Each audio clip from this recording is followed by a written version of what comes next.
I'm Jennifer Della Quadri, and this is Subtle Shifts, the podcast where you'll learn how to transform your life from the inside out, one small, meaningful shift at a time. Let's dive in. Welcome back to the podcast. I just finished the Ignite Your Purpose workshop with my friend Christy, and it was so magical. It was so wonderful. And we decided that because it was so great and she and I just have a really great energy together, that we're going to do more. So stay tuned. We're going to have another one tentatively next September 18th at 9 a.m. Pacific time. Mark your calendar, get on my email list so you'll be the first one to be notified. I would love to have you there. There's just something so magical about being in a room with other people who are wanting to improve their lives, to call in purpose, energy, more lightness, joy, creativity, more confidence, and be a better person and align with other people who are on the same wavelength. So I would love to have you in our next one.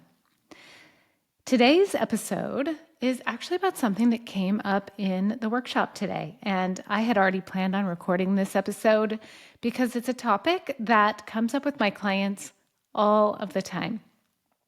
All of my clients have this in common, and I am with them as well. It's something that I do a lot of, and that is overthinking.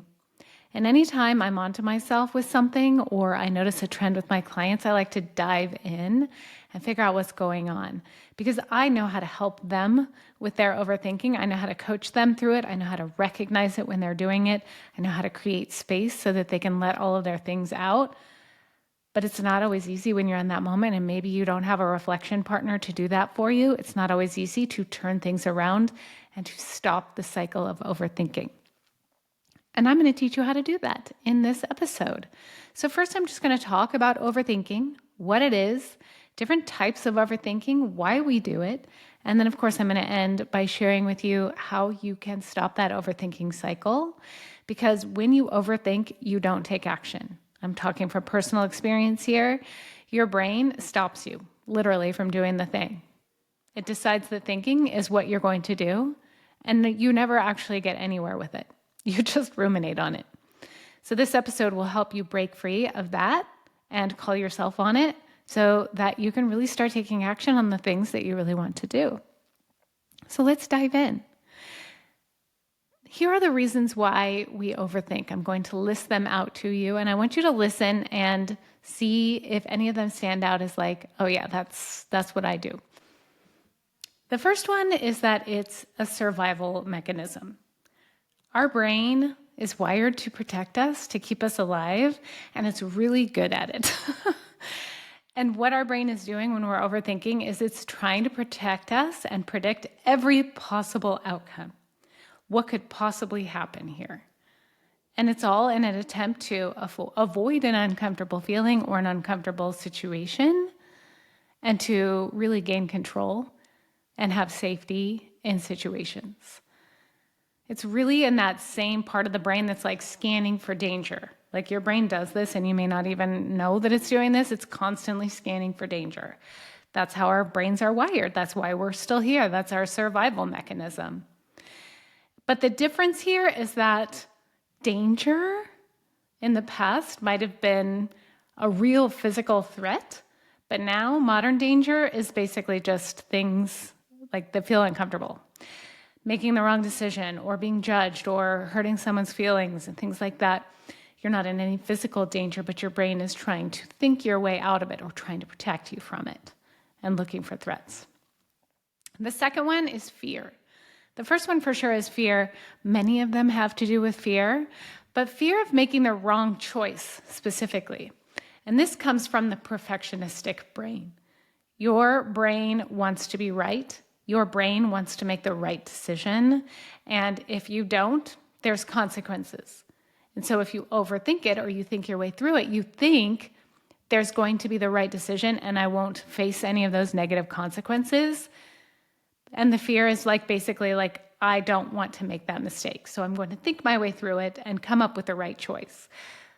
But there is no right choice. You just make a choice, and then you take action, and then you move on, and then you evaluate over and over and over. But your brain wants you to think that there is a wrong choice and a right choice. A third one is that there might be some unprocessed emotions or trauma, things that have happened in the past, whether it be grief, anger, something suppressed, then your brain is basically overcompensating. It's over-functioning to protect us from those emotions. And it really just becomes a coping mechanism. It's a coping mechanism that we never actually really asked for or wanted. It's just like a side effect of something that's happened in the past. The fourth one, and this really resonates with me, is high intelligence or creativity. So people who are highly intelligent or creative naturally are good at thinking of a bunch of different outcomes and ideating on them. And sometimes you get stuck on it. So if you are thinking things through, like your brain as a highly intelligent person or as a creative, it really comes in handy when you're wanting to be creative. But sometimes all of those ideas can help get you stuck in a loop. And the fifth one, there's just social conditioning happening. You've been told from a very young age that you need to perform well, that you need to do well, you need to be successful, not to disappoint other people. You need to be responsible. And then there's this inner pressure that comes with it, and it's leading you to overanalyze so that you can perform well and you can do well. And the sixth one is a really big one. There's a lack of self-trust. And there's also a lack of trust in others. Generally, a lack of trust. So when you don't trust yourself, you don't really believe that you'll be able to handle the outcome of whatever choice it is that you make. And when you don't trust other people, that again comes back to self-trust. If you don't trust other people, you know it's all going to land on your shoulders. And then if you don't have self-trust on top of it, then it leaves you feeling as though, I don't know if I want to make a decision here because I don't know if I can handle the outcome. The seventh is that's just a habit. It's something you've always done, you've done for a long time. Even if you don't really want to continue doing, it's like your brain is wired to do that. And it's been doing it for a really long time. Luckily, your brain can be rewired. It just takes practice. And listening to this episode is really one of the first steps of rewiring, being onto yourself and really allowing yourself to recognize that this is a pattern that you have, a habit that you have, that you no longer want to dictate your direction, and then making that decision like, I'm going to go ahead and recognize it here. This is a habit that I have. And then I got curious because I noticed with my clients that some of them overthink in one area specifically, but in other areas, they're really decisive. Like they have no problem making a decision real quick about certain things, but then in other areas, they're like, they spiral. And so there are reasons for this. I do know of the saying that is how you do one thing is how you do all things, but I really don't think it applies in this situation because I myself am really quick at making decisions in general. I just go with my gut and I'm like, that's what I want. But there's certain areas in my life where I'm like spiraling into overthinking. And one of the main reasons this happens is because it's personally significant to you. So maybe you're real quick at making decisions about how to decorate your house, for example, choosing a color of paint on the wall, but you're not so good about how to address a conversation with somebody that you love. So you overthink it. And also personally significant, maybe it's tied into your identity. Like this decision is going to define who I am, and so I have to do the right thing. Or tied into your self-worth. Like if I fail at this, or if I make the wrong choice or do the wrong thing, what is that going to say about me? Or it might be something to do with your future. Like this affects everything moving forward. So I need to make sure I do it right. So thinking about areas where you might ruminate on that and why might that be more personally significant to you as opposed to other areas where you don't. Another reason why you might be doing this in one area more than others is because there's unmet needs Or you might have some past experiences or wounds that are affecting you right now. Whether you've been rejected or criticized, left out, there might be betrayal, trauma, pressure to perform and please. You've integrated that into your subconscious mind, that is something that you need to do. And the third one is there's a perceived risk.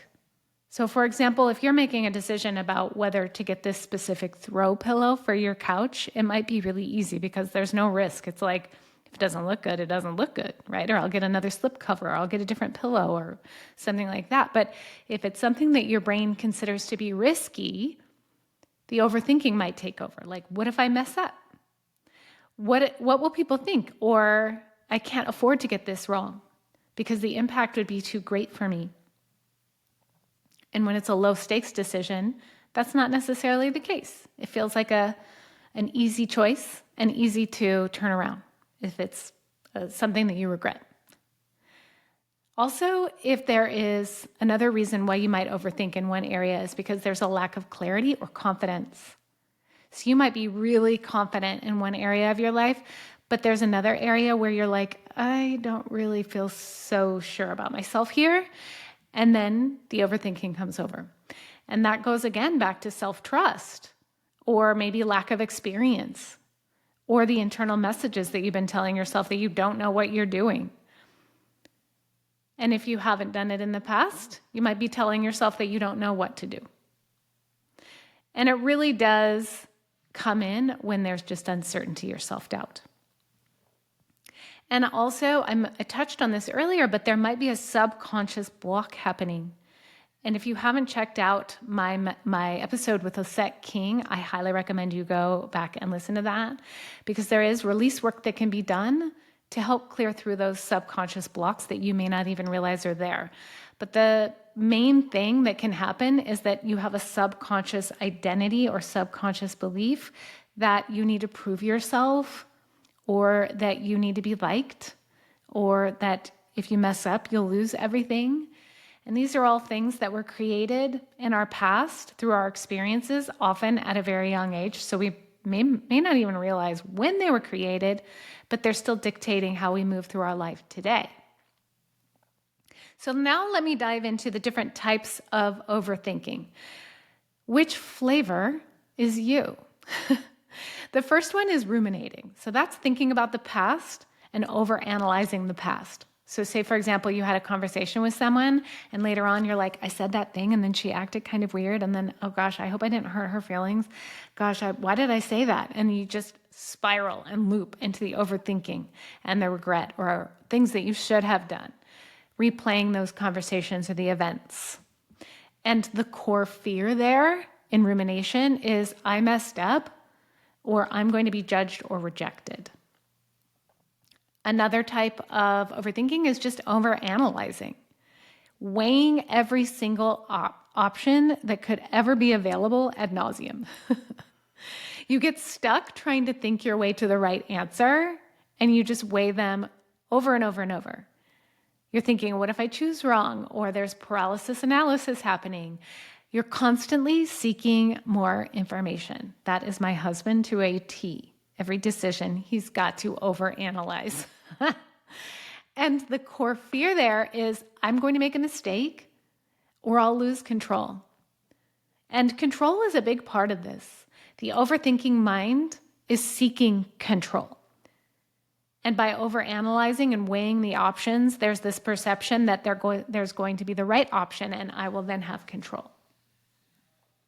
Another type is just catastrophizing, like jumping immediately to the worst case scenario. So if I do this, this might happen. And it's like this really huge thing that most likely wouldn't even happen, but it's on the spectrum of possibility. But your brain's still like imagining everything that could go wrong. So things like if I say that, they'll hate me. If I do that, they'll reject me. One small thing can spiral into a bunch of doom and gloom. And the core fear there is that I won't be safe if things go wrong. And that goes into the self-trust as well. Like it's a personal safety. I won't be safe. if these things don't turn out the way I want them to. So I'm going to imagine this very worst case scenario to protect myself. The next one, number 4, is people pleasing. Overthinking how other people are going to respond to you. I know that this is a big one for me. I'm a huge people pleaser. I'm a recovering people pleaser, and I believe I've done a podcast episode on this. Not totally sure. I don't really remember, but the core thoughts here are like, what if they think I'm selfish? What if they think I'm crazy or weird? Also, did I upset them or will I upset them? And really, you just are exhausting yourself from mentally filtering the different types of outcomes or things that other people might perceive or how they might respond. And the core fear there is being rejected or being seen as too much. A lot of my clients really do struggle with that because at some point in their life, they were meant to believe that they were too much. So they started dimming their voice and, oh no, I don't want to be rejected. I don't want to feel hurt again. So I'm going to go ahead and please all the people around me so I don't have to feel that again. And so they overthink.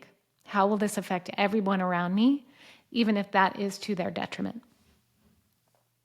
The 5th one is future tripping, like thinking of the future, living in what ifs for tomorrow instead of what's happening now. So obsessing over what might happen and so that you can mentally prepare for that. Planning out for every possibility. Having trouble being fully present because you're just constantly thinking about the future and what could happen. And there's a lot of fear of the unknown there. And the core fear there is I won't be able to handle what's coming. That again goes back to self-trust. The next one is creative looping. I talked a little bit about how creatives have a tendency to overthink.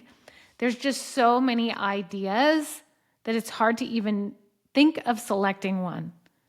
So many visions, so many projects, plans, so many options. It's hard to even imagine taking action. So we just withdraw. And it comes down to like, what should I do first? Where should I start? What's the right answer? There's so many possibilities. And so procrastination takes over. If you're a procrastinator, that's likely it. And the core fear there is if I fail, or I'll fail, so I'll stay in the idea phase. Like the idea phase is safe. I can't make a choice because when I do, something could happen. So if I'm going to go ahead and stay here in the land of possibility. And the last one is the identity spiral. So overthinking things like your worth, your purpose, and your place in the world. And this really is tied to who am I now? Am I doing enough? What's the point? And really just ideating and spiraling on that. And the core fear is I'm not enough or not in the right path. So many people who come to me think that they may be on the wrong path, but there is only one path, and you're already on it. There is no wrong direction. You're just putting one foot in front of the other. And so many people get trapped in the end result and the how and the what, how am I going to get there? But really the point is you take an aligned next step and you're creating your path. But when you get stuck in that identity spiral, it's like, well, who even am I? What even is this?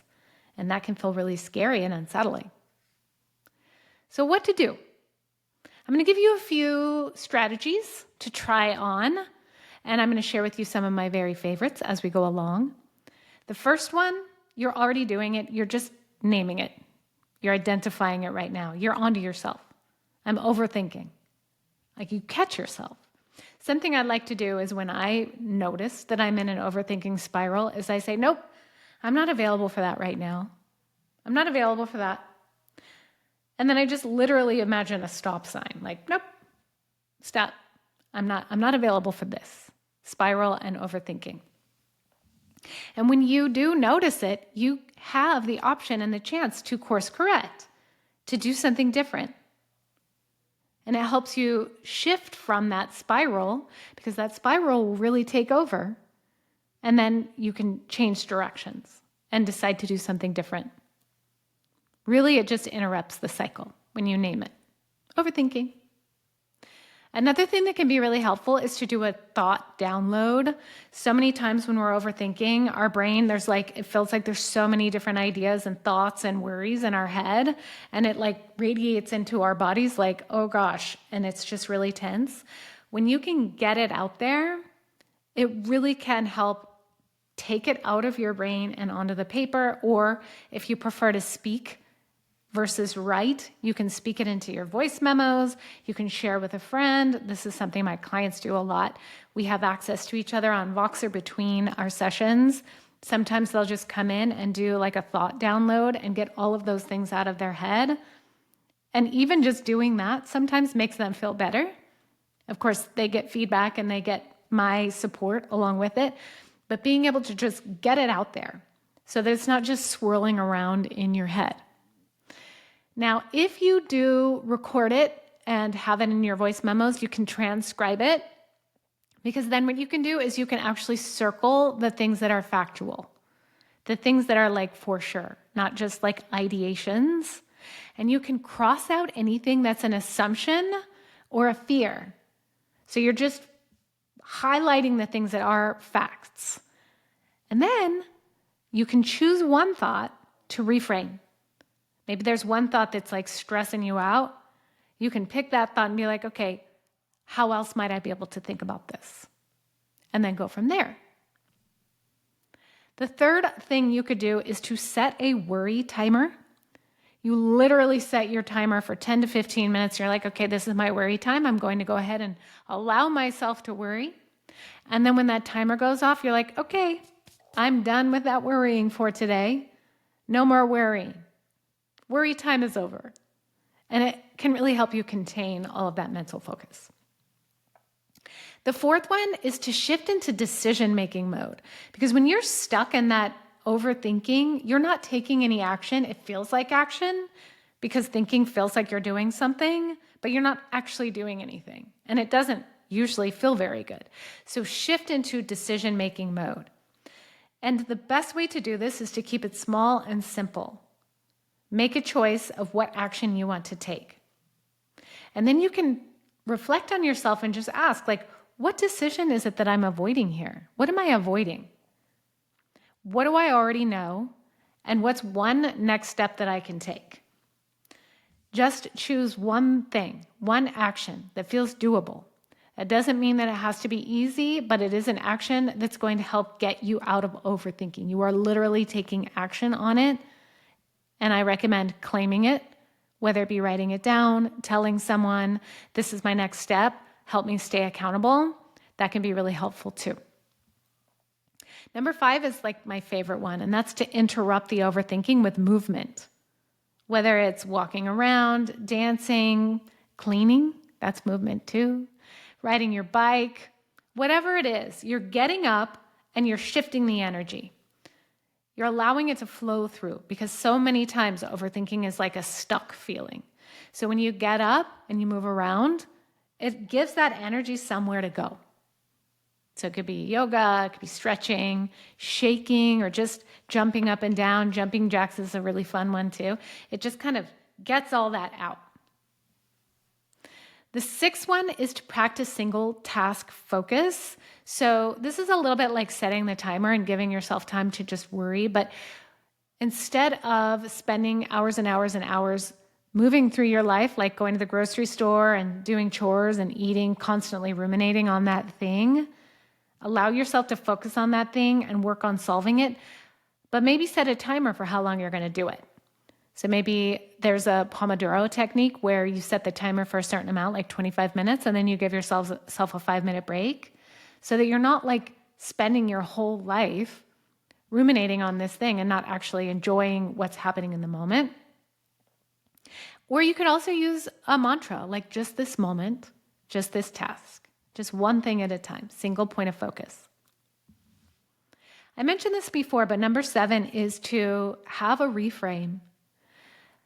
Instead of doing something like, why do I always overthink, which is very judgmental, really get curious and ask, what is my overthinking trying to protect me from? Because your brain is just having a misguided attempt to help. think it, and then guide it. I talked about this in my gremlin episode. And I'm mentioning a lot of episodes, but the gremlin episode talks about this too, where we all have that inner voice. And the inner voice is to protect us. So instead of getting judgmental, appreciate it and then give it a new job. Reframe it. How would you like that inner voice to support you moving forward?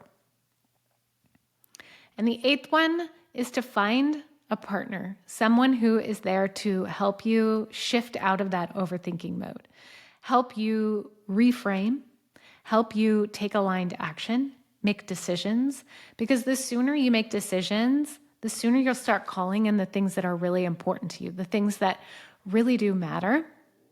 And if you don't really know what those things are as well, having a partner to reflect to you what they're hearing and what they're seeing and patterns in your life, it can really help you get clear on where you want to go so that you don't have to figure it out on your own so much. It can feel so isolating. And overthinking is an isolation game. You're stuck in your own head. But when you have a partner, somebody by your side to support you and reflect back to you what you know to be true and help you decide what you want to do, shift out of that overthinking brain and into action, it can feel so much more expansive. And it really does shorten the timeline from where you are to where you want to go, because you won't get stuck in that overthinking pattern for as long. And if you're looking for a partner, if you'd like to link arms on this, I'd love to hear from you. You can schedule a consultation, reach out. You can also follow me on Instagram. I share a lot of really great tools on Instagram, and I would love to be able to connect with you there and get to know you there as well. And like I said, sign up for my email list and know that I'm having a lot of events coming up, one next month, to be notified about those things. But just know that you don't have to figure all of these things out on your own. As overfunctioning, high achievers, perfectionists, we have the internal dialogue that makes us think that we have to do it all on our own. And if we don't, we failed, that we should be able to figure it out all on our own. But we were never meant to do that. You were never meant to do that. And it's okay to have a partner. It's important for you to have a team, a partner, so that you can have full support as you navigate the ups and downs of life. So thank you so much for tuning in. I would love to hear from you. Please reach out. Please connect with me. And I appreciate you being here. I'll see you next time. Thank you for joining me. If you're ready to take the next step in transforming your life, be sure to subscribe so you'll never miss an episode. And if something resonated with you today, I'd love to hear about it. Share your thoughts, tag me on social media, or leave a review to help others find the podcast.